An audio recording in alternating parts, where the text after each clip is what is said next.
Bueno, los que acaban de conectarse nuevamente, buenas tardes. Vamos ya a dar inicio a la última sesión teórica del curso y práctica. Vamos a tener una parte práctica eh, fuerte el día de hoy, tanto en el taller de ruido, que ustedes creo que perfectamente lo pueden acabar hoy, es muy sencillo, como pues en los talleres previos que tienen. Entonces, pues hoy el tema final, vamos ya a dejar un poco la parte de calidad del aire en términos de gases y partículas y nos vamos a enfocar en emisión de ruido y ruido ambiental, finalizando un poco con el tema de simulación de ruido, que es básicamente el tema para realizar el taller. Entonces, pues la charla es corta y ahí pasamos directamente al taller. Y pues si nos queda tiempo o si ustedes consideran y quieren trabajar en los demás talleres al finalizar la tarde, está correcto, y si tienen preguntas también es una buena oportunidad ya finalizando la tarde de los otros talleres. Entonces, bueno, voy a compartir la pantalla, iniciar la charla.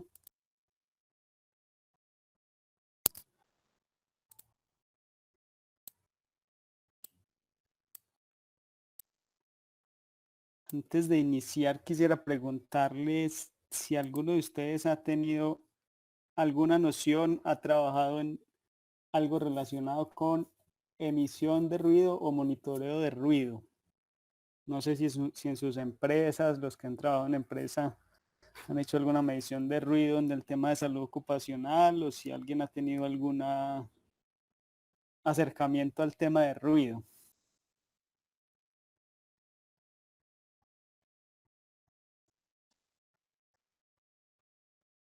Yo la verdad no, profe. No.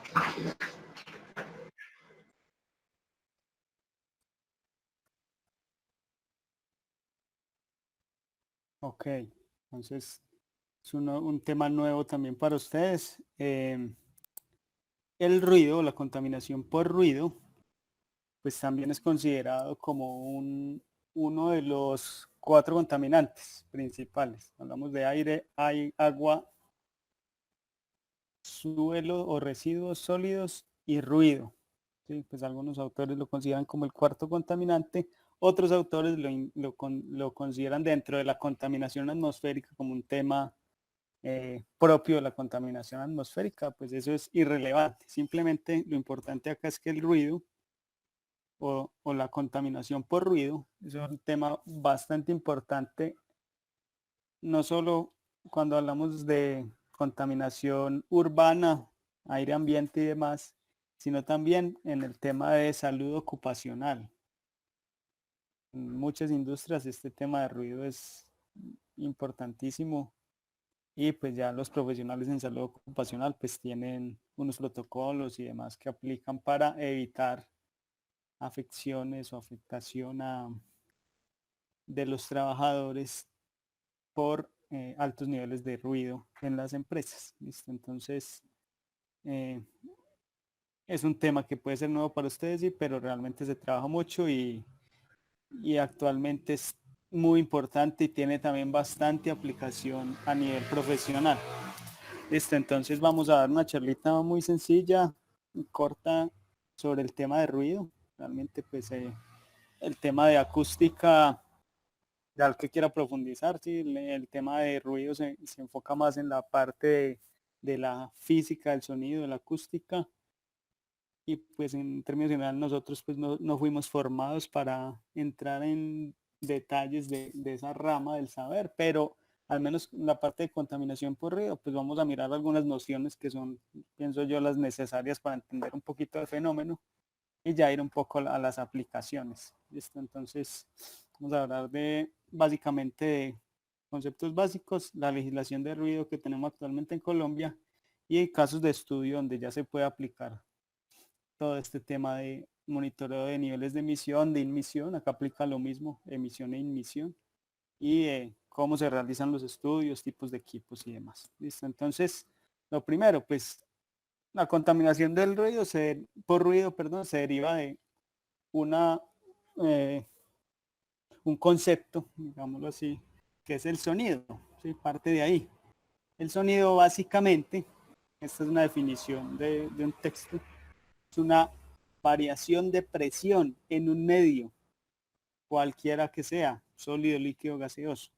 Para el tema nuestro, cuando hablamos de contaminación por ruido, pues generalmente el medio es gaseoso o el aire, pero pues la variación de presión puede darse en cualquier medio.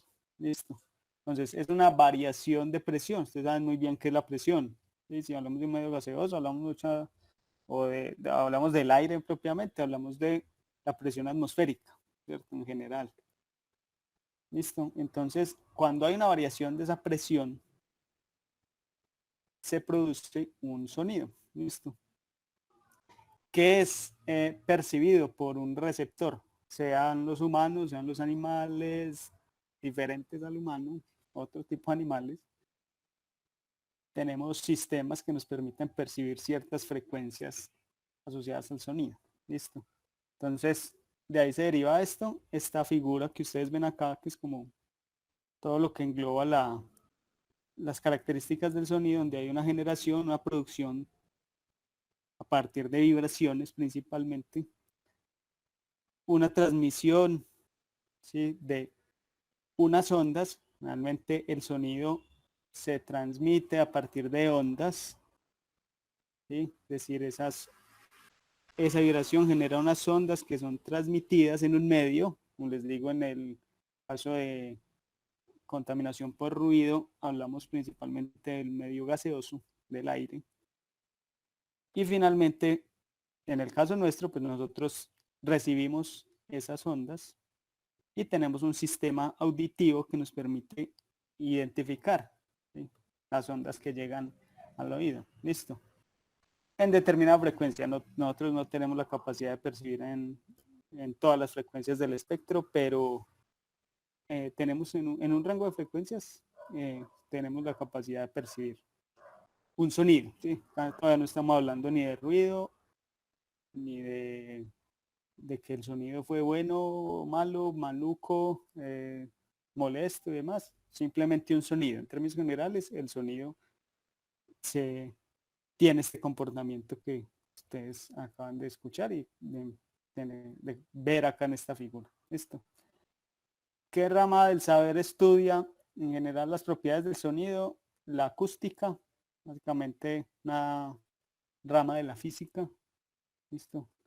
Entonces, para el que esté interesado en estudiar esta parte en términos ya de ecuaciones matemáticas y demás, toda la física del sonido, en la acústica ustedes pueden encontrar diferente información. Listo. De este tema hay también mucha información en la web y en textos de diferente índole encuentran. ¿Qué pasa? Los sonidos, pues no todos los sonidos son agradables. Hay sonidos que perturban o se vuelven molestos, incluso pueden generar ciertos problemas ya a nivel físico si hablamos de los humanos. Es como el tema ahí que nos concierne. Entonces, de ahí se deriva un término que se llama el ruido. ¿Sí? El ruido, que tiene varias definiciones. Acá les coloco algunas de muchas que ustedes pueden ver en textos, básicamente. Entonces, una de ellas dice: el ruido se define como un conjunto de sonidos no armónicos o descompasados que no es grato. Otra: el ruido es un sonido compuesto de múltiples frecuencias. Y esto está muy relacionado con la definición de acá arriba, que dice conjunto de sonidos no armónicos, ¿sí? O sea, varias frecuencias. No articulado, de cierta intensidad y que puede molestar o perjudicar a las personas. Entonces ustedes ven acá entre estas dos definiciones una similitud. No es grato, molesto, perjudicial. ¿Sí? Entonces cuando hablamos de sonidos que tienen esas características, hablamos principalmente de ruido. ¿Listo? O contaminación por ruido. Como les decía, muchos autores lo consideran el cuarto contaminante para el hombre. Listo. Además del agua, el aire y los residuos sólidos. Entonces, hablamos primero de la física general del sonido, ¿sí? Entonces, principalmente ustedes vieron que estamos hablando de una variación de presión en un medio que se transfiere a través de ondas. ¿Sí? Entonces, la física del sonido está relacionada con el comportamiento propiamente de las ondas, ¿sí? Que se generan por una vibración, por una energía que produce una vibración y hace que se generen unas ondas en un medio, en nuestro caso el aire. Listo, entonces, en esa física tenemos dos propiedades fundamentales. Uno, ustedes conocen muy bien esto, ¿sí? Simplemente estoy ahí recordándoles los cursos de física. En una onda tenemos una longitud de onda, ¿sí? Distancia entre dos crestas de esa onda, ¿listo? O senos sucesivos, la onda sinusoidal. Entonces tenemos longitud de onda y tenemos el término de amplitud, ¿listo? Este término de amplitud es el que está relacionado con la variación de presión en el medio, ¿sí? El término de amplitud. Y ese término de amplitud, pues, se puede denominar o percibir o asociar a una fuerza o una potencia o una sonoridad, ¿sí? Entonces, como les decía, la amplitud está netamente relacionada con la variación de presión en un medio. Si hablamos del aire, entonces ya hablando propiamente de ruido, pues hablamos de una variación de la presión atmosférica que se asocia pues a un sonido, al ruido. ¿Listo? Entonces, la definición de amplitud está asociada a tres magnitudes principales: potencia, presión e intensidad. Y las tres se relacionan, ¿sí? Por esta ecuación que ustedes ven acá abajo. Intensidad igual a potencia e igual a presión. ¿Listo? Entonces, ¿de qué depende esas variables? ¿Sí? Principalmente del medio en el cual estemos propagando el sonido o el ruido, ¿sí? De la velocidad de propagación de esa onda generada por la vibración de una fuente y también de la distancia a la fuente. Si yo estoy percibiendo un sonido a 1 metro, es muy diferente, a 1 metro de la emisión, es muy diferente si lo estoy percibiendo a 1 kilómetro de esa emisión o esa fuente de generación de ruido. ¿Listo?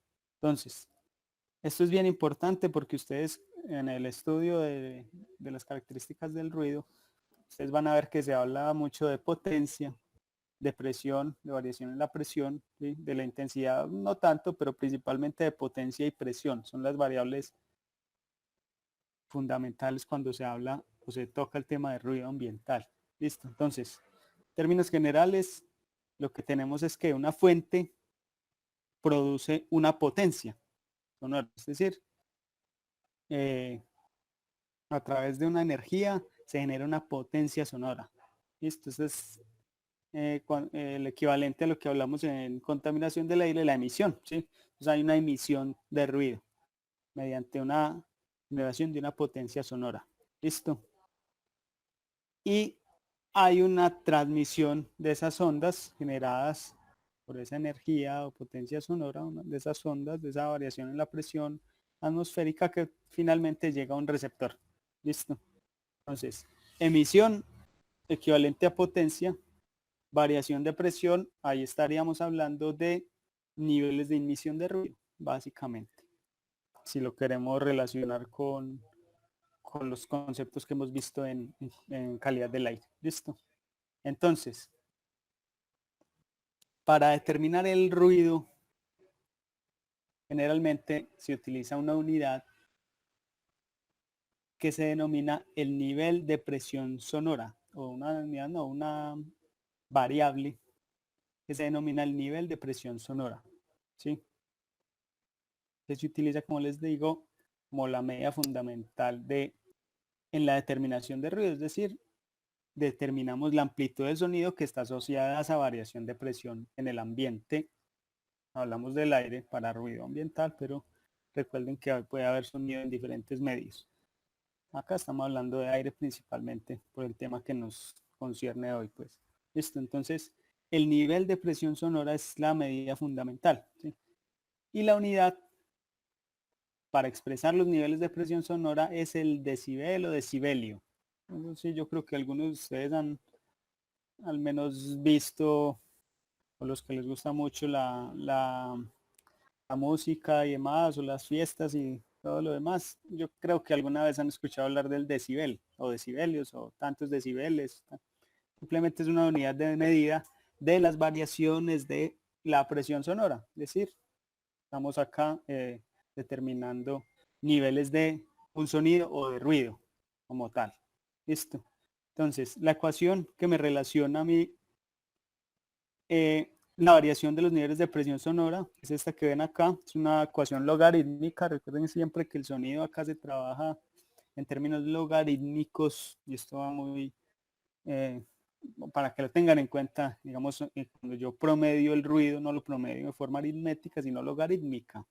Las propiedades mismas del sonido, ondas sinusoidales.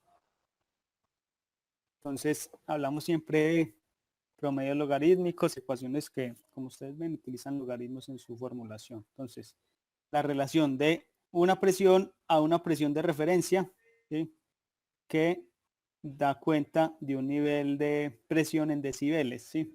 Esa presión de referencia, ¿qué es? Básicamente es el umbral de audición humana. Es decir, nosotros comenzamos a o recibimos esas ondas no en todos los niveles de frecuencia. Entonces, lo mínimo en lo cual podemos recibir o percibir mejor una onda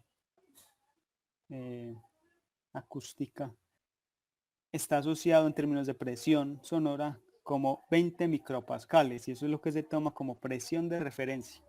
¿Listo? Y eso pues recuerden que hay una equivalencia entre presión sonora y potencia, una ecuación que les acabo de mostrar hace un rato. Entonces esta ecuación también se puede expresar en términos de potencia, donde la potencia de referencia es 10 a la menos 12 vatios. Entonces el nivel de presión sonoro se expresa con esta ecuación. Yo tengo que conocer pues la variación en la presión del medio con respecto a una presión de referencia que les acabo de decir por qué se tiene. Es el nivel mínimo o umbral de audición que el humano puede percibir. Listo. Hablando de variables, para que tengan una idea, recuerden que esto estará expresado en decibeles, para que tengan una idea de esos niveles de ruido, ¿sí? Entonces, el umbral del dolor del ser humano está alrededor de 130 decibeles. Y acá en esta diapositiva, ustedes pueden ver diferentes tipos de sonidos que llegan a ser ruidos molestos y su equivalencia o su rango en decibeles que podríamos encontrar. Por ejemplo, si el umbral de percepción, que obviamente es cero, comenzamos a subir por ese umbral, entonces estamos hablando, lo que usted puede percibir en una biblioteca está alrededor de 30 a 40 decibeles. ¿Sí? El sonido de la lavadora está alrededor de 60 decibeles. Sí, aparatos de electrodomésticos, lavadora, aspirador, estamos entre 60 y 70 decibeles. ¿Sí? Si seguimos subiendo, que ya cambiando aquí estos niveles que son perjudiciales, entonces miren por acá, vámonos por acá a las discotecas, ¿sí?, a los que les guste mucho a discotecas, de 85 a 115 decibeles. Recuerden que el umbral de dolor está en 130. ¿Sí? Entonces, los que van mucho a discotecas, les aseguro que lo mínimo que les puede pasar ya cuando tengan una edad avanzada es que van a perder capacidad auditiva en gran medida. Que los niveles de ruido en discotecas y lugares cerrados son altísimos. Los que usan mucho, por ejemplo, audífonos para escuchar música y demás, miren, estamos entre 70 y 100 decibeles, estamos entrando ya al límite de perjudicial, que sería desde el rojo. Estamos aquí en alerta en amarillo y rojo y morado, pues ya perjudicial. Para tener una idea, una explosión está alrededor de 140 decibeles, supera el umbral de dolor generalmente. cuando un avión despega alrededor de 130 decibeles, y por eso todas las personas que trabajan en aeropuertos deben sí o sí usar elementos de protección auditiva. Para que tengan una idea de esa medida en decibeles, a qué estaría asociada en términos de lo que ustedes comúnmente, o con lo que ustedes comúnmente conviven. Listo. Entonces, ¿qué efectos tiene la exposición al ruido? Entonces hay varios efectos, básicamente en términos de salud. Entonces hablamos que se puede presentar un aumento en la frecuencia cardíaca por exposición prolongada a niveles de ruido, aceleración del ritmo respiratorio, disminución en órganos digestivos, la concentración puede variar. Y pues nosotros realmente, nuestro sistema de defensa para el ruido es muy precario. Simplemente contamos con los vellos de los oídos y la cera que se produce, que también depende del organismo, puede producir más o menos cera. Entonces, realmente el nivel de defensa es muy precario y por esa razón este tema es uno de los temas principales en el asunto de salud ocupacional. Generalmente en lugares donde hay alta exposición a niveles de ruido, pues hay que usar elementos de protección personal. Listo. Entonces, de ahí, porque el ser humano pues no tiene esa manera de protegerse contra altos niveles de ruido. Entonces, hablemos un poco del término de frecuencia. Entonces, ese movimiento de las ondas que se da en un medio, ¿cierto? Entonces tiene dos tipos de magnitudes y una que relaciona ambas. Una magnitud espacial, que ustedes ya vieron en la figura, la amplitud, ¿sí? Da cuenta de esa variación de presión sonora. El periodo es la magnitud temporal, está asociado a las ondas que se generan, el número de ondas, ¿sí? Y el periodo y la amplitud dan cuenta de una variable que se denomina la frecuencia y es muy utilizado, una variable que es muy utilizada en el análisis del espectro del ruido. Entonces, la frecuencia es finalmente el número de ondas que se repiten en un segundo.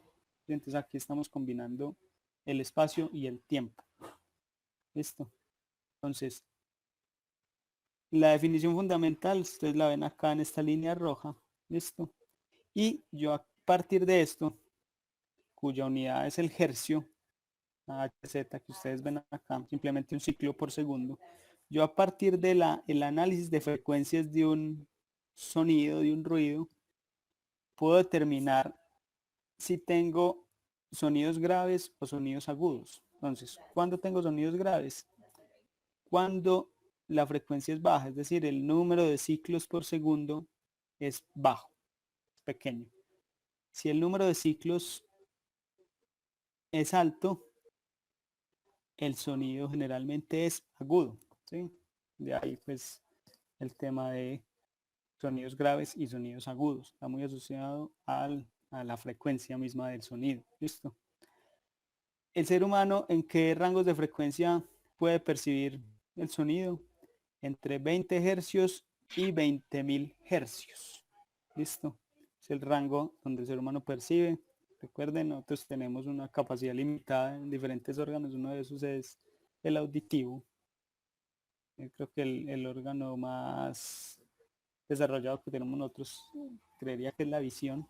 Sí, pero en términos auditivos y olfativos es precario si comparamos con otras especies, otros animales. Entonces, en el término auditivo estamos hablando de 20 a 20.000 hercios el rango de percepción. Listo.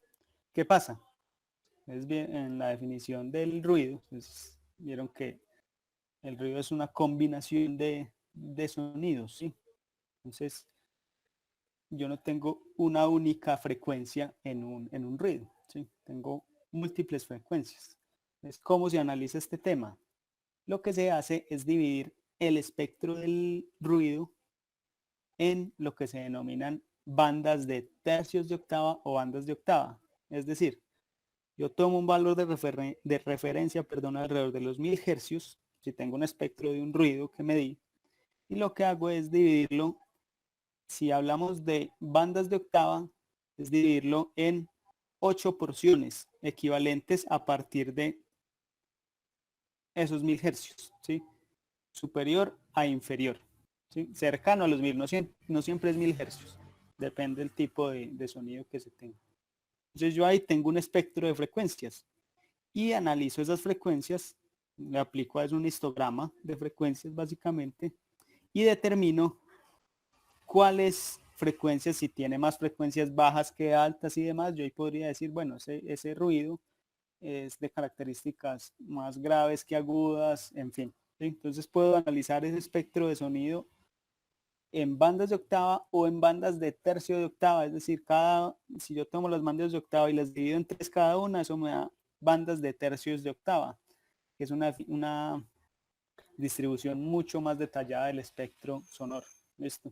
Entonces, conclusión acá, básicamente es que un ruido tiene múltiples frecuencias y eso es lo que le da la característica de ser más agudo o grave, ¿sí? Bueno, vámonos ya a la norma, ¿sí? ¿Cuál es la norma que legisla o que regula los niveles de emisión e inmisión de ruido, es decir, ruido ambiental en Colombia? La resolución 0627 del 7 de abril del 2006. Ven que todavía estamos dando una resolución muy vieja. Yo creo que están en en la parte ya de gobierno, están quedados con la actualización de esta norma, pero es lo que hay. Y si ustedes tienen que trabajar en consultoría ambiental, en medición de ruido o en algún trabajo relacionado en sus empresas con salud ocupacional asociado a ruido, tendrán que utilizar la resolución 627 del 2006 y pues ya las normas y contextos asociadas a salud ocupacional en términos de ruido. Pero en niveles normativos es esta, ¿sí? No hay más, es lo que hay, listo. Tiene algunas cosillas allí que son como extrañas, pero como les digo, es la norma y de estricto cumplimiento. Entonces, la norma define el ruido, obviamente tiene unas definiciones iniciales. Acá les dejo la definición principal de la norma en términos de sonido. Listo. Y pues lo principal que hemos hablado, para que haya sonido debe haber una fuente, lo mismo que pasa con calidad del aire, para que haya contaminación del aire, pues tiene que haber una fuente de emisión, obviamente. Un medio de propagación, lo mismo sucede con la calidad del aire. Y un receptor, ¿sí? También, es el mismo cuento. Con el tema de ruido pasa lo mismo.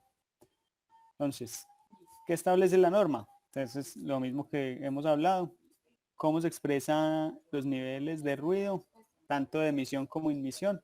Hablamos de nivel de presión sonora. ¿Listo? La ecuación que ya discutimos. La unidad de medida, el decibel. Y la norma establece que se trabaje en niveles de ponderación frecuencial A. Ese nivel de ponderación frecuencial A es básicamente un nivel de ponderación de las frecuencias asociado a la percepción humana o a los niveles donde el humano puede percibir el sonido. Básicamente eso. Simplemente lo que hay que tener en cuenta es que cuando se compran los equipos de medición y eso, es que trabajen en niveles de ponderación frecuencial. Hay diferentes tipos de niveles. Pero para hacer mediciones de ruido necesitamos ese nivel de ponderación frecuencial, que es básicamente el asociado a la capacidad de audición humana. Listo. Entonces, ¿qué establece la norma? La norma establece que yo debo determinar los niveles de presión sonora y a partir de esos niveles de presión sonora calcular unos indicadores o unos índices de ruido. Listo. Trabaja con varios, principalmente este de la izquierda que ustedes van acá, el LA equivalente ponderado para un periodo T. ¿Sí? Nivel de presión sonora equivalente ponderado. ¿Listo? ¿Qué sucede? Cuando yo hago una medición de ruido, ustedes vieron, tengo múltiples frecuencias, es decir, yo no tengo un único ruido durante un periodo de medición, sea de una hora o un día completo, yo no tengo una única frecuencia y una única variación de presión. ¿Sí? Entonces eso hace que yo deba expresar esa medición que haga en un periodo X en términos, digámoslo, de un promedio ponderado. ¿Sí? Entonces eso es lo que da cuenta este índice, el nivel de presión sonora equivalente ponderado, ¿sí? Para un periodo T. Entonces la norma trabaja con dos periodos principalmente, periodo diurno y periodo nocturno. Por eso ustedes ven acá a la derecha que trabajan con dos índices LAQ, LAEQ. LAEQ para el día y LAQ para la noche. Entonces niveles de presión sonora para el día y niveles de presión sonora para la noche. Es totalmente diferente. Obviamente, si lo llevamos a la práctica en el día, hay toda una dinámica de generación de ruido por las actividades inherentes a, digamos, a una ciudad y por la misma percepción que el humano tiene, estamos en plena actividad, no es lo mismo yo tener acá cerca a mi casa la generación de un ruido externo, no sé, una grabadora que esté ahí todo el día, les aseguro que no es lo mismo si esa grabadora sigue funcionando durante la noche y altas horas de la noche. Sí, para mí ya va a ser mucho más molesto ese sonido de la grabadora cerca a mi casa, que yo estoy ya descansando y no quiero percibir ningún nivel de ruido cercano. Entonces, la norma por esa razón establece dos periodos principalmente, no para día, más flexible que la noche. Listo. Nivel de presión sonora continuo equivalente. Listo. También hay estadísticos asociados, recuerden como en calidad del aire que uno calcula percentiles y demás, es muy similar lo que pasa en ruido. Se manejan principalmente dos, el L10 y el L90. Niveles de presión sonora que se sobrepasan durante el 10 y 90% del tiempo de la observación. Básicamente. Listo. Eso visto desde una gráfica de medición, lo pueden ver así. Si yo estoy haciendo una medida de 10 minutos en esta figura de la parte superior, yo mido niveles de presión sonora en decibeles. Acá lo ven acá, de 40 a 90, está aquí está este eje. Entonces yo voy a medir unos niveles de presión sonora en el tiempo. ¿Sí? Yo puse un equipo a medir y mido unos niveles de presión sonora. El equivalente es básicamente el promedio ponderado logarítmico de los niveles de presión sonora que estoy midiendo. El L90 estaría por acá abajo y el L10 estaría por acá arriba, para que no se confundan. Perfectamente uno podría asociar que el L10 está acá abajo, no, pero el L10 es, como les decía acá, niveles de presión sonora que sobrepasan 10% y 90% del tiempo. Entonces, el L10 son niveles que sobrepasan el 10% y el L90 el 90% del tiempo. Listo. También tenemos nivel máximo y nivel mínimo. ¿Sí? Ya serían dentro de toda la medición que yo haga, cuál fue el mínimo y cuál fue el máximo. ¿Sí? Básicamente. Esos serían los índices que uno generalmente mide. Como les digo, el principal es el equivalente ponderado para periodo diurno y periodo nocturno independiente. Y los demás son estadísticos o índices asociados a esa medición de ruido. ¿Cómo utilizo yo esa norma? Pues la norma establece básicamente lo mismo que establecen las normas de calidad del aire de emisión y de emisión, sino que en esta pues se habla de los dos al tiempo, tanto de emisión como de inmisión o de ruido ambiental, ¿sí? Entonces, para emisión de ruido, lo que aplica la norma son estándares máximos permisibles, de niveles de emisión de ruido en decibeles, ¿sí? A diferencia acá de calidad del aire, donde la emisión generalmente tiene una unidad de flujo y la inmisión de concentración. Igual yo ambas puedo expresarlas en concentración, ustedes vieron que sí. Pero a diferencia de aire, pues la unidad de medida de decibeles aplica para emisión como inmisión y ahí es donde hay que tener mucho cuidado. ¿En qué varían ambas? Pues en el método de medida, básicamente.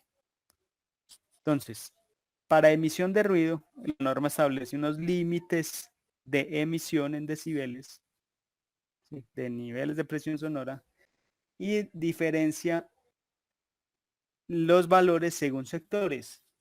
Ustedes ven acá muy claramente. Sector A, tranquilidad y silencio. Sector B, tranquilidad y ruido moderado. Sector C, ruido intermedio restringido. Y sector D, zona suburbano o rural. Totalmente distintos entre ellos, donde el más restrictivo obviamente va a ser tranquilidad y silencio. Y asociado a cada sector, pues hay unos subsectores. Por ejemplo, hospitales, bibliotecas, guarderías, sanatorios o clínicas pues, psiquiátricas, hogares geriátricos, están catalogados como subsectores al sector A. Listo. Y en esas zonas, cerca de esas zonas, entonces yo no puedo tener niveles de emisión en el día que sobrepasen los 55 decibeles y en la noche los 50 decibeles. Miren que si yo ya voy a otro tipo de zonas asociadas ya a otro sector como el B, tranquilidad y ruido moderado, donde ustedes perfectamente están, zonas residenciales o destinadas para desarrollo habitacional, miren que los niveles varían, ya son menos estrictos que los del sector A. 65 para día y 55 decibeles para la noche. ¿Qué es día y qué es noche? Ustedes lo ven acá, periodo diurno de 7 de la mañana a 9 de la noche y nocturno de 9 de la noche a 7 de la mañana. El periodo diurno y nocturno aplica tanto para emisión como emisión de ruido, es el mismo periodo, las mismas horas. Lo que se diferencia entre emisión e emisión básicamente es los niveles o los estándares máximos permisibles. Listo. En algunos casos son los mismos, pero varían. Entonces acá les dejo, en la norma está también, pues igual lo pueden ver ahí. Para ruido ambiental o niveles de emisión de ruido, también se manejan sectores, tranquilidad y silencio, tranquilidad y ruido moderado, similares, pero lo que cambian ya son los estándares máximos permisibles en la mayoría de los casos, ¿sí? Entonces también tenemos un estándar día y un estándar noche, ¿sí? Según el sector. Miren, zonas residenciales, universidades, colegios y demás están dentro del sector B, y para niveles de emisión de ruido o ruido ambiental, que es el equivalente, hablamos de 65 y 50 decibeles, ¿no? Si vamos a la norma de emisión, estamos hablando de 65 día y 55. Es un poco más restrictiva la norma para emisión, obviamente, en la noche, pero es la misma para el día en ambos casos, emisión e emisión. Y así, entonces cada sector y subsector tiene un estándar máximo permisible, que son valores que se corrigen por las condiciones propias de la medición. Ya les dejo a ustedes para que revisen. En la norma está pues un apéndice de cómo se deben corregir esos niveles de ruido. Están asociados al tipo de equipo que uno utiliza, a las condiciones de medición del día y demás. Entonces, ¿cómo se mide el ruido? Tanto la emisión como la emisión. Pues se utiliza un equipo que se llama el sonómetro, ¿sí? Una especie de micrófono, ustedes lo ven acá claramente. Con los sonómetros yo mido el ruido, ¿sí? Los sonómetros tienen una precisión según el tipo de equipo principalmente, que va desde 0 a 3, siendo 0 el más preciso de todos. Listo. ¿Qué exige la norma? Que yo haga mediciones con equipos como mínimo tipo 2, ¿sí? En lo posible tipo 1, pero como mínimo equipos tipo 2 en términos de precisión. Listo. Y que permitan medir niveles de presión sonora. Recuerden, necesitamos el nivel de presión sonora en decibeles con ponderación frecuencial A, como les comentaba. Generalmente las medidas que hacen estos equipos pues me entregan dentro del software que maneja cada equipo el nivel de presión sonora continuo equivalente para un periodo T. ¿Sí? O sea, me entrega el valor de L equivalente. Listo. Esta es una de las marcas más utilizadas. Hay diferentes tipos de equipos de medición, sonómetros.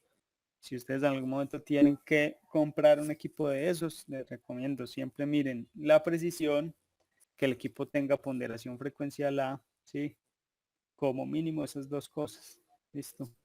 Los equipos no son baratos, un equipo de estos es el más baratico posible y bueno, pues hay equipos muy básicos, pero el bueno que me permita a mí para hacer medidas que permita comparar con la norma de ruido, puede estar alrededor de 15 millones de pesos, un solo equipo. Entonces, para que lo tengan en cuenta. Con el dólar como está ahora, yo creo que está más caro, de 15, más de 15 millones. ¿Listo?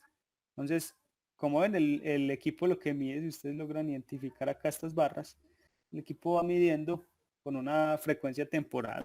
Yo le programo 5 segundos, 10 segundos, 15 niveles de presión sonora en decibeles, ¿sí? Y finalmente hace el ponderado para entregarme el LA equivalente. ¿Listo? Básicamente es eso. Ustedes ven acá el valor 64.9 decibeles, el que está dando ahí en esa foto. ¿Listo? Entonces se realiza con sonómetros la medición de ruido. ¿Cómo se debe medir el ruido? Tanto para medir la emisión como la emisión o el ruido ambiental, pues yo tengo que garantizar primero tiempo seco. ¿Por qué creen? Acá les hago una pregunta. ¿Por qué creen que el ruido se debe medir en tiempo seco?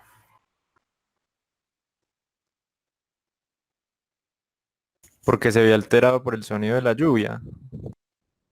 Exacto, esa es una de las razones. El sonido de la lluvia altera la medida, claro. Y otra de las razones ya secundaria, la primera es alteración por la lluvia, el sonido propio de la lluvia al caer al suelo o a la tierra, al terreno. Otra razón es que al quedar el terreno húmedo, ¿sí? Puede haber un cambio en la humedad y ese cambio en la humedad genera un cambio en la presión, ¿sí? Del medio. Entonces, no es lo mismo medir con las condiciones de terreno húmedo que con condiciones de terreno seco, es decir, en tiempo seco. Entonces, lo primero es garantizar tiempo seco, ¿sí? Si se presenta alguna lluvia pequeña, una llovizna durante un periodo de medición que yo esté haciendo, yo puedo continuar la medida desde que ese periodo de lluvia no se prolongue por más de 5 o 10 minutos. ¿Sí? Si se prolonga, yo debo parar la medida. ¿Sí? Si está haciendo una tormenta eléctrica y truenos, obviamente con mayor razón no debo tener los equipos midiendo. ¿Listo? Entonces, principalmente eso. Pavimentos secos, por la razón de que les acabo de mencionar, ese cambio de humedad al comenzar a evaporarse el agua del pavimento, del terreno donde esté, puede generar un cambio de la presión y eso pues va a alterar la medición del equipo. Estos equipos son muy sensibles. Son equipos muy precisos y por ende muy sensibles a las mediciones o a las variaciones de presión del medio. ¿Listo? En este caso de la presión atmosférica. Bueno, y esto también es muy importante, la velocidad del viento no debe superar 3 metros por segundo.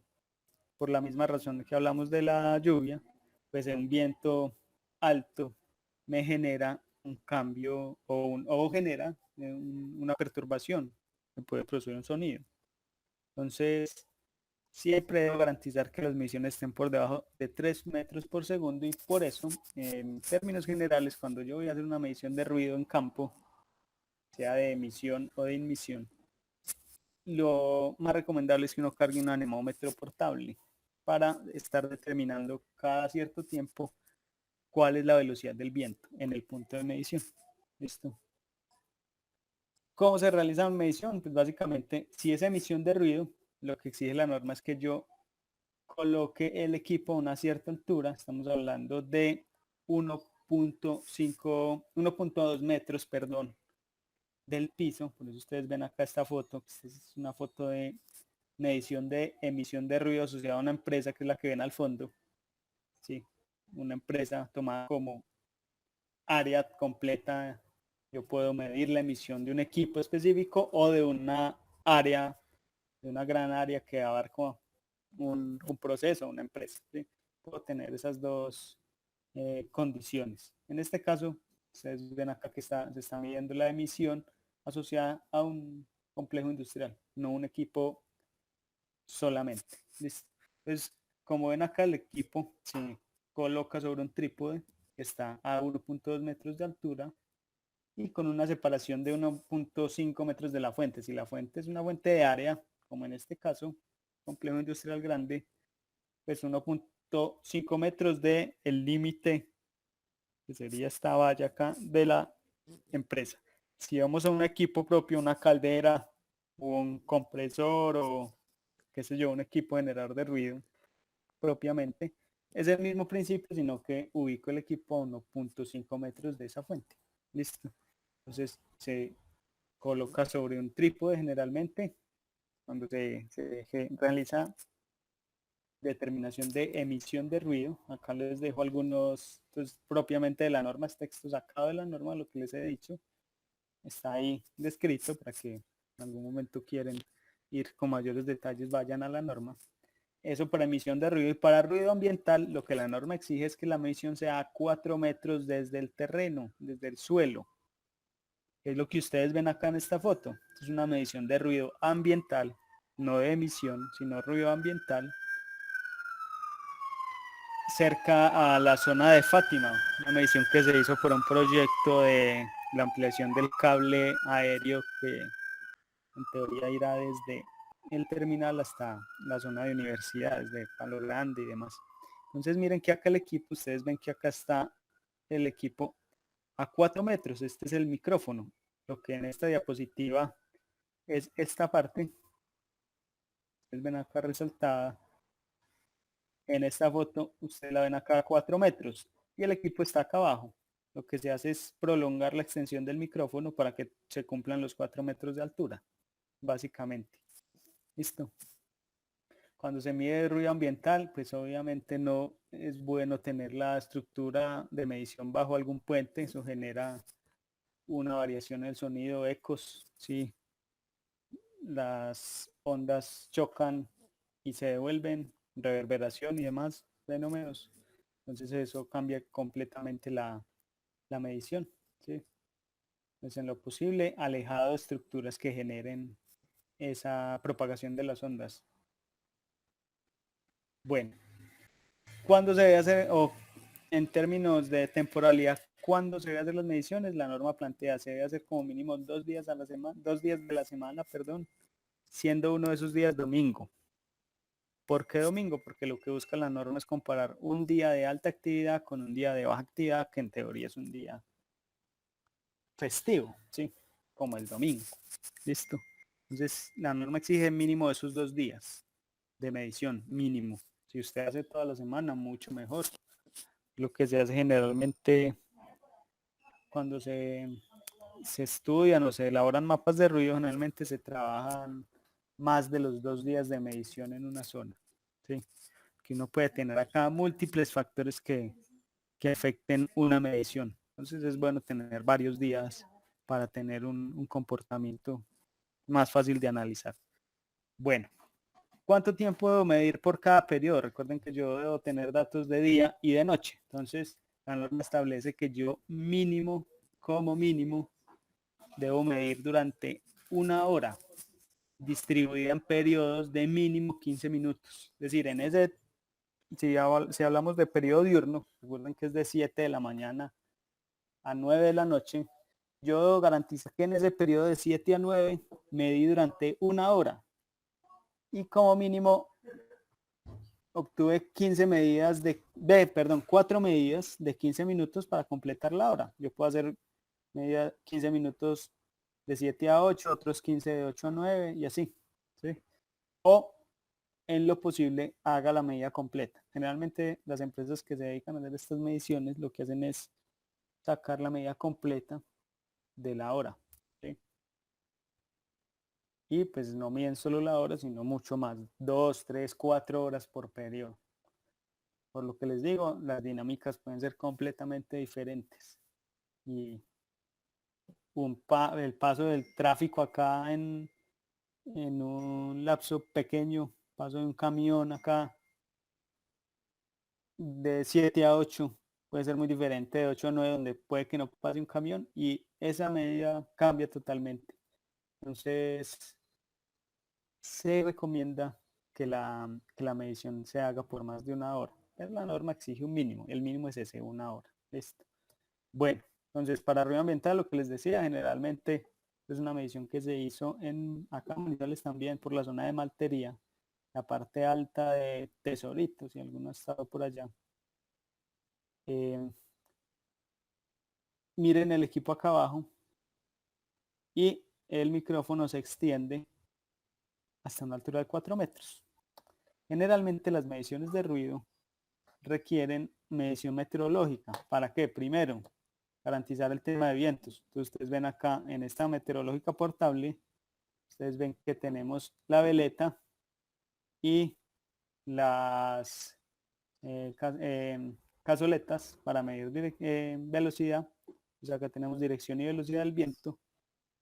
Pluviómetro o pluviógrafo en este caso para medir precipitación. Yo garantizaría con esto que no estoy teniendo lluvias durante la medición, ¿sí? Y pues generalmente estas estaciones vienen completas con sensor de temperatura y humedad. Entonces es bien común que durante una campaña de medición se utilice como mínimo una estación meteorológica portable para medidas de ruido, principalmente en ruido ambiental. ¿Listo? ¿Qué plantea la norma también? Entonces, cuando yo voy a medir ruido cerca a las vías, que en teoría eso se podría considerar como una emisión de ruido, estoy cerca al tráfico, lo que plantea la norma es que esa medición de ruido cerca a las vías se realice con las condiciones de medición de ruido ambiental, lo que ustedes ven acá. Estoy midiendo ruido. Esta es a la derecha, es una medición que se hizo en Maltería, en un proyecto que fui parte. Maltería, no, perdón, en San Marcel.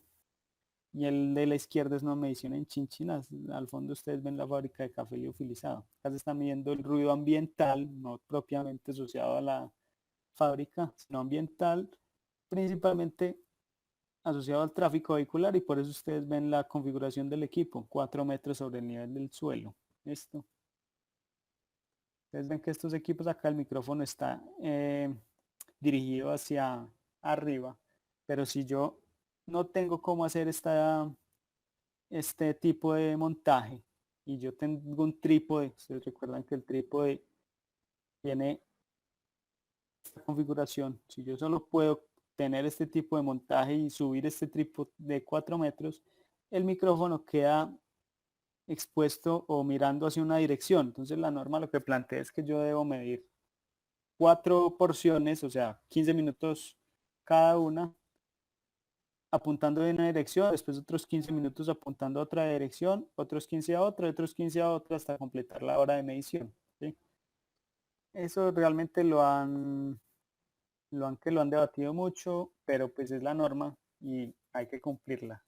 Hay empresas que ya han hecho pruebas y pues realmente no cambia casi nada variar la ubicación del micrófono en términos de esa ubicación geográfica, pero hay que hacerlo así y porque la norma pues está planteada de esa forma.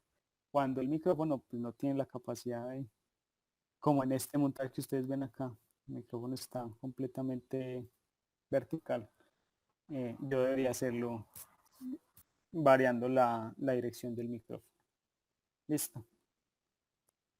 Bueno, ¿qué plantea también la norma? Esto principalmente a las corporaciones autónomas, pues aquí en este caso las corporaciones autónomas también deben velar por el cumplimiento de niveles de ruido. Y entonces, si ustedes están, digamos, si alguno de ustedes vive en una zona residencial y tiene cerca una, qué sé yo, una discoteca, digamos, o una empresa pequeña, una microempresa, y ustedes perciben, porque pues, no hay forma de medirlo en detalle, perciben que o tienen alguna inconveniente, no pueden dormir, bueno, qué sé yo, ¿sí? Alguna afección, alguna afectación por ese desarrollo de esa actividad en esa discoteca o esa empresa que está cerca de sus casas. Entonces lo que hacen generalmente es que ponen la queja no a la empresa propiamente, sino a la corporación autónoma, en este caso Corpo Caldas, si estamos hablando de Manizales. Corpo Caldas es la que audita las empresas o esos negocios como bares, discotecas y demás, y los exige a cumplir los niveles de ruido. Entonces ellos van y hacen mediciones de emisión de ruido principalmente y ya miden, perdón, ruido ambiental cerca a sus casas y ustedes colocaron la queja y determinan si está por encima o no de la norma ese nivel de ruido que se midió. Entonces ya obligan a la fuente generadora pues a tomar medidas de insonorización, se llama eso, que hay diferentes tipos de medidas de insonorización, de pantallas, principalmente lo que se usa en empresas, ¿sí? Materiales en discotecas, por ejemplo, las ventanas y demás son especiales, tienen unos materiales tales que insonorizan el exterior. ¿Listo? Entonces, la corporación autónoma como tal es la encargada de auditar o de revisar este tema.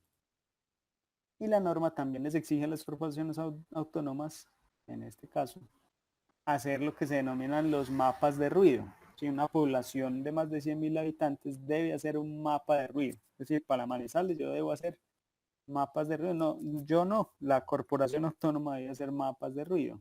Yo como corporación autónoma debo hacer mapas de ruido. Si la población es mayor a 100.000 habitantes.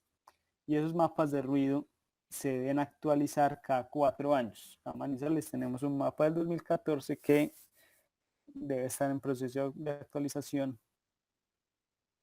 Más ya se pasó la fecha de actualización, en lo que están en el proceso de estudios y demás para actualizar el mapa de ruido. ¿Qué es un mapa de ruido? Básicamente una distribución, si ustedes y el equivalente hablamos de modelización de calidad del aire, ¿se recuerdan los mapas de concentración en aire ambiente de un contaminante? Es el equivalente acá, es un mapa de distribución de ruido ambiental en decibeles, de ruido ambiental, no de emisión, de ruido ambiental, cómo se distribuye en una zona, ¿sí? Entonces, para eso, lo que se hace principalmente es mediciones, primero que todo, y posteriormente una simulación. Entonces, para hacer mediciones, les coloco el ejemplo de Manizales. Por ejemplo, en Manizales, para hacer el mapa de ruido de Manizales, se midieron 10 sectores de la ciudad. Ustedes vieron que la norma está distribuida en sectores. Entonces yo al medir diferentes sectores verifico el cumplimiento de la norma primero. Ese es uno de los primeros aspectos que exigen los mapas de ruido. ¿Listo? Pues en Manizales hicieron medición en 10 sectores, 8 puntos por sector, es decir, 80 puntos y 20 días continuos de medición para cubrir esos 80 puntos. Ya se imaginarán el trabajo que esto genera. ¿Sí? La medición, como ustedes la vieron, medición de ruido ambiental. Miren la configuración de los equipos, tal cual las fotos que les he mostrado. Estos, por ejemplo, de 2014 y las fotos que les mostré hace un rato son del 2018. No ha cambiado pues mucho. Entonces, las mediciones les sirven primero para corroborar los niveles normativos. Es el equivalente a lo que se trabaja en emisión calidad del aire. Y segundo, para generar los mapas de ruido. Un mapa de ruido es una cosa como esta. Este igual no está bien hecho. ¿Por qué no está bien hecho? Porque tomaron las mediciones en campo estos puntos, ¿sí? Y a través de un ejercicio con un sistema de información geográfica, interpolaron la información de esos puntos y generaron unas bandas de ruido en decibeles, en colores, lo que ustedes ven acá, ¿sí? Entonces, eso no está bien hecho. ¿Por qué? Recuerdan en la teoría de modelización de calidad del aire, a los modelos de calidad del aire les ingresan como alimento emisiones. Es lo mismo que sucede en ruido. Yo modelo de ruido, le debo ingresar como alimento una emisión, una potencia sonora. Y el modelo me trabaja o me simula cómo es la dispersión de los niveles de presión sonora en un medio, básicamente. Acá, como ustedes ven, lo que se hace es simplemente una interpolación estadística. Eso como tal no es una simulación de ruido porque no da cuenta, digamos, usted acá no tiene en cuenta el efecto de las vías. ¿Sí? El tráfico es uno de los mayores generadores de ruido en ciudades. El efecto de la industria, solo en los puntos donde se hizo la medición, ustedes ven que se tienen las zonas de mayor nivel de ruido. Acá en verde es el más bajo y llegando a azul es lo más alto. Entonces ven los puntos calientes, digámoslo así, están más que todo asociados a los puntos de medición, pero a medida que yo no tengo información de medición, pues la onda obviamente se propaga o disminuye y tengo niveles más bajos, pero aquí perfectamente podría tener otro nivel. Si yo tengo en cuenta mis fuentes de emisión, esto tendría que ser completamente diferente. Tendría que ser algo como esto. Este es un mapa de ruido que se hizo para Medellín. Acá sí tiene mucho más sentido. Y ustedes ven una escala similar de ruido en decibeles, que es lo que generalmente se maneja, de variación en colores según los decibeles. Y ustedes si ven acá la gran diferencia, miren las vías, obviamente cerca a la vía va a haber mucho más nivel de ruido, estamos hablando de la exposición directa a esa emisión de ruido del tráfico, ¿sí? Y algunas zonas, por ejemplo acá el aeropuerto, ¿sí? Zonas digamos que tengan industria, deberán tener sus puntos calientes, pero principalmente la vía, ¿sí? Esto sí es hecho con un software de modelación de ruido, donde yo, ¿para qué utilizo las mediciones? Simplemente es para corroborar y calibrar el modelo de ruido, ¿sí? Comparo la simulación con la medición. Entonces la medición me sirve para dos cosas: verificar el cumplimiento de la norma y calibrar los modelos de ruido y tener finalmente esto, que esto es un mapa de ruido a partir de un modelo de ruido. Modelos hay muchos. Hoy vamos a aprender a usar la versión demo de uno de los más comunes, pero como les digo, hay muchísimos modelos de ruido. Les dejo acá la página de uno que yo he utilizado para trabajos ya de consultoría. Se llama el Soundplan, un modelo alemán. Y es el que vamos a aprender a trabajar hoy de forma general, básicamente. Un tallercito muy simple y muy divertido. Y ustedes van a ver qué es modelar el ruido asociado a emisiones de tráfico. Como les digo, acá hay un campo de acción grandísimo en términos de trabajo y aplicación laboral. Y pues los animo a que revisen, ¿no? A que revisen este tema, porque muy poca gente lo trabaja, no es tan común como el tema de contaminación del aire. Hablando de contaminantes, pues gaseosos y aerosoles. Entonces, ahí les dejo pues como la inquietud y la charla general. Estas diapositivas se las envío ahora junto con las del tema pasado. Y ahí acabaríamos pues como la charla como tal de ruido. Listo. El trabajo que tenemos en el taller, vamos a través de un modelo de ruido, vamos a analizar la influencia de la topografía en la simulación de ruido, de un ruido propagado o generado, mejor dicho, por una vía o el tráfico vehicular, hablando más en detalle. Entonces vamos a simular la generación de ruido ahí cerca a la Universidad del Campus Palo Grande y les va a enseñar a utilizar el modelo. Entonces vamos a analizar diferencias de topografía que en un modelo se pueden ver como esto. Ustedes ven estas dos imágenes. Es una imagen de la zona de Malpería generada con un modelo de ruido, donde yo una imagen la genero con unos datos de topografía, primero de baja resolución. Recuerden, ustedes ya saben muy bien qué es la resolución. Cuando yo genero campos topográficos, realmente la información de los puntos de altitud en una set de datos topográficos tiene una resolución, y es decir, cada tantos metros tengo el dato de altitud. Eso es la resolución. Entonces, digamos, cada 30 metros o cada 5 metros tengo un dato de altura. Y eso pues me cambia completamente la topografía de un terreno, ¿sí? Entonces una cosa es la resolución y otra cosa es la precisión. Pues tengo cada tantos metros un dato de altura, pero ese dato es preciso o no es preciso, ¿cierto?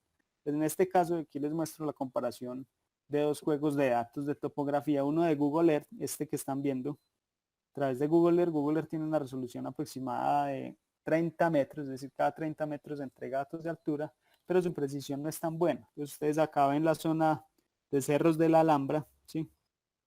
Pues yo tomara la imagen de Google Earth y a partir de datos de altura topográfica deformo esa imagen y ven que se forman pues las las montañas y demás, pero sin mucho detalle. Entonces, estos son datos de Google Earth.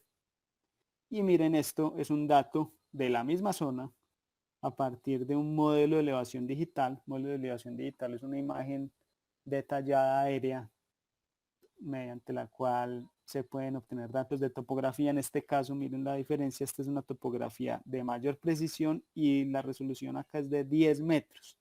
Y ya ven la gran diferencia que se tiene. Entonces eso es lo que vamos a analizar con el modelo de ruido. Vamos a hacer un trabajo guiado, obviamente, porque ustedes pues, no han tenido ningún acercamiento a tipo de modelos. Entonces yo les envié hace unas horas un archivo comprimido de trabajo.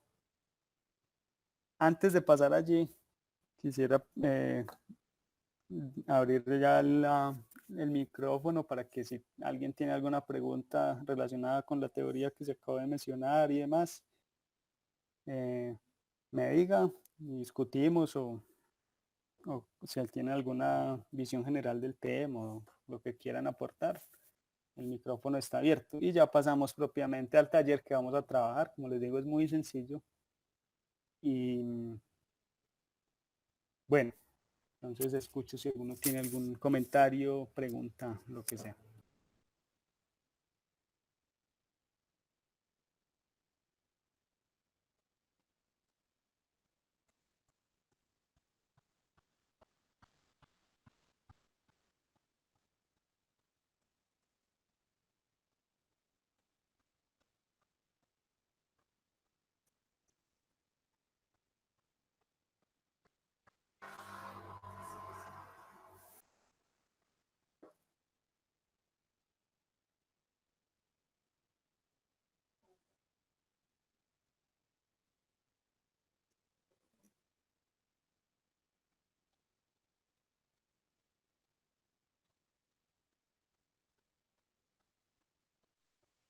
Profe, Sí, yo tengo una duda. Por ejemplo, si uno vive en una, no sé, en un conjunto y sí, cerca hacen una construcción, sí. pues, por lo menos